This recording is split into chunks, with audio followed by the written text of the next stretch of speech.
Hello po sa inyo mga ka-Chansky, kumusta po kayo? At ngayong araw na ito ay meron na naman po tayong bagong ipapahagi sa inyo na kung saan ito po ay mga simpleng paraan para masalo pang maka-attract ng good luck na yan, susaping yaman man o pananalapi.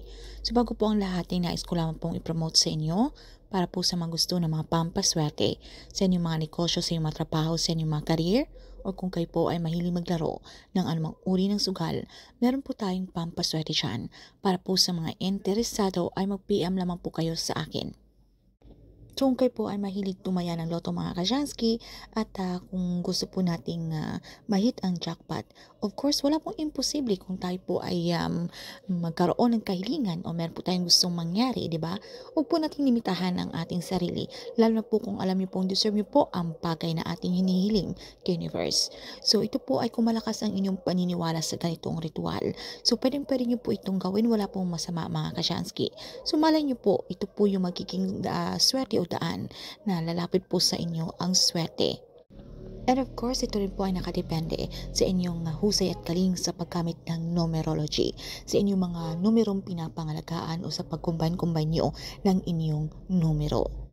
So kung malakas po ang inyong paniniwala, why not gawin niyo po ito sa dahon ng laurel. So alam naman po natin na ang dahon ng laurel ito po ay napakamaswerte na sa pamamagitan po nito or sa mundo ng mahika, ito po ay nakakatulong para mas lalo pang lumapit ang swerte na yan.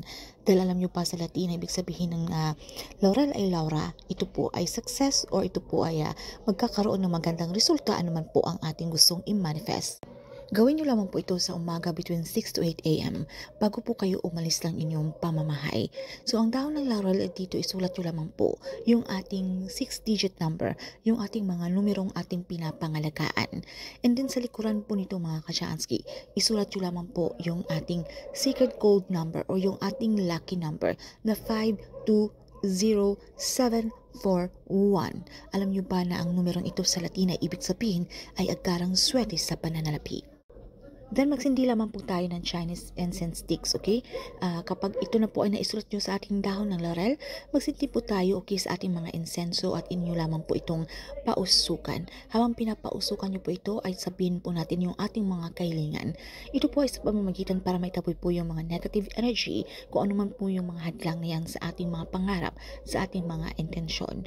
So sabihin nyo po ng buong puso o ano po ang yung gustong maging good intention, okay? Halimbawa kung kayo po ay pagpalain universe, ang gagawin niyo po ay para kayo po ay makakatulong sa mangangailangan o nangangailangan. So, depende na po sa inyo yan. And pagkatapos, kailangan tayo po ay wag gumamit ng salitang sana dahil ang sana po ay isang negatibo at ito po ay maraming pag-aalinlangan. And then, maging positibo tayo, i-claim, i-affirm nyo na po sa inyong mga sarili ang mga swerteng karating na ito. Submitin nyo lamang po yung ating mantra. Thank you, universe. Now I'm ready to receive the blessings. Okay, then pagkatapos, hayaan nyo lamang po ito, okay? Nang maubos po yung inyong pagsindi sa Chinese incense sticks na ito, okay? Sa inyong dahon ng laurel. Pausukan nyo lamang po ito. Habang hindi pa po tapos, pwede po tayong magmuni-muni, alright? Na kung ano man po yung mga gusto nating i-manifest pa sa buhay. So, kahit po hindi lamang sa pagtayo ng loto, kung meron pa po kayong mga ibang problema sa usaping pananalapi, pwede nyo po yung ihiling. Then pagkatapos mga Kajansky, okay, pwede nyo po itong ilagay sa inyong mga pitaka, okay, and then pwede nyo po itong himas-himasin, bulungan. Kung kayo po ay alis ng bahay, kayo po ay tataya, or kung meron po kayong mga transaksyon na meron kinalaman sa pera, pwede nyo po itong bulungan, himasin mga Kajansky. So wala pong masama, okay? At kung malakas po yung ating paniniwala, then why not mga Kajansky? Baka ikaw po yung isa sa mabibiyayaan o mahits po natin ang jackpot.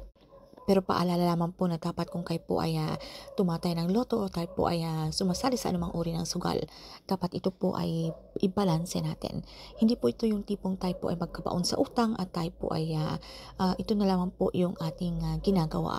So, dapat makita pa rin ni universe na tayo po ay nagpaka-busy o meron po tayong mga bagay na ating ginagawa na tayo po ay nagsusumikap, tayo po ay nagsisipag. Okay? So, ito po ay dapat libangan nyo lamang at meron po tayong mga extra pera at meron po tayong of course, ipon, okay? So, kinakailangan na nasa atin pa rin po ang may control at tayo pa rin po ang gumagawa ng ating kapalaran. Nasa ating kamay ang tagumpay mga Kajansky. Ika nga nila nasa Diyos ang awa, nasa tao ang gawa. So, good luck po sa inyo mga Kajansky. So, kung meron po kayong mga katanungan o hindi mo masyadong klaro sa topic na ito, ay paki-comment na lamang po sa ibaba.